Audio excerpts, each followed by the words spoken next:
On a dû me couper une grande partie de l'intestin, ce qui fait que la digestion ne se fait plus comme avant. Donc j'ai beau manger, mais je ne prends pas les éléments nutritifs de l'alimentation. Donc j'ai en plus une alimentation parentérale par cathéter pour compenser le manque dans l'alimentation.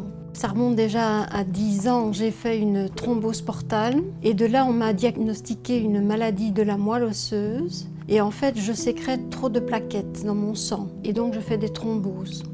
On a dû me couper de l'intestin en plusieurs fois. C'est à partir de ce moment-là que j'ai eu cet intestin grêle court. Donc au niveau de ma vie, ça a été déjà un fameux choc. Donc je suis restée plus de 6 semaines en soins intensifs. Et puis je suis encore restée plus ou moins 2 mois à l'hôpital. Donc quand je suis rentrée, je ne pesais plus que 40 kilos. Je ne savais plus marcher, je ne savais plus écrire.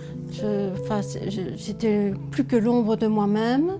Pendant tout un temps, mon mari me conduisait en chaise roulante parce que je ne savais vraiment plus marcher. Évidemment, plus de vie sociale.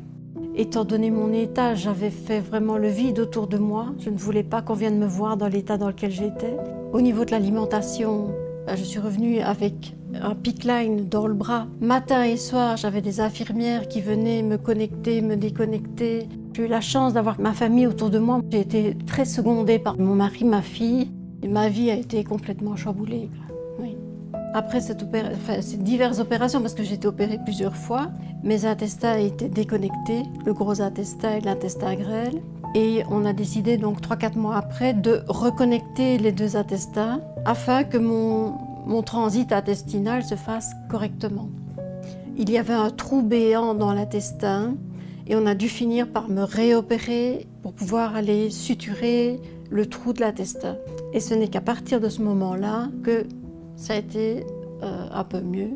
2-3 mois après, c'est ma vésicule biliaire qui n'a plus voulu fonctionner correctement.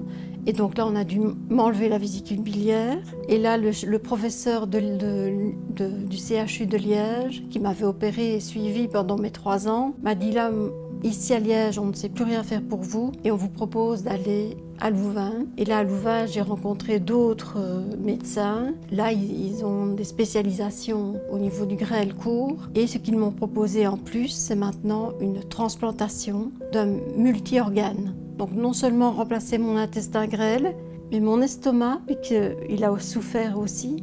Mon foie qui a souffert énormément à cause de l'alimentation parentérale que j'ai depuis 4 ans. Et mon pancréas.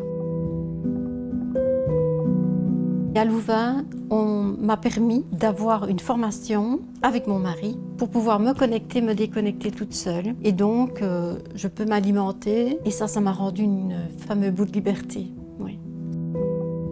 Et ce n'est que depuis 1 an, je dirais exactement, que j'ai commencé à remanger par la bouche, des petites quantités. Et puis maintenant, disons que je mange plus ou moins normalement. Donc j'ai vraiment dû changer toute mon alimentation. Oui. Et j'ai toujours donc cette alimentation parentérale 5 jours sur 7. Donc ça fait 4 ans maintenant. Donc c'est beaucoup de résilience, quoi, quelque part. Cette transplantation, c'est un peu comme une montagne qui est là devant moi, qu'il faudra qu'à un moment donné je franchisse. Et je sais que quand je l'aurai franchie, je pourrai recommencer et j'aurai certainement une nouvelle vie. Enfin, c'est mon objectif.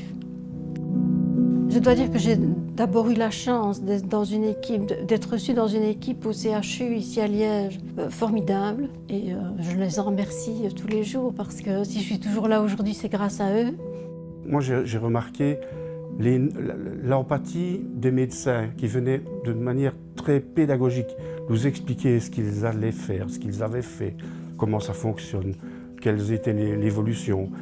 Ce qu'il faut vraiment faire, c'est garder le moral. Toujours être positive. Et je pense que c'est grâce à ça que je suis là aujourd'hui. Parce que c'est elle qui nous a amené le courage.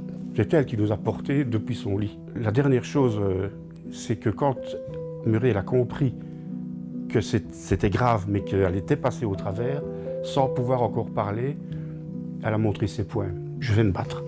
Je vais me battre. Et elle s'est battue. Et elle est là.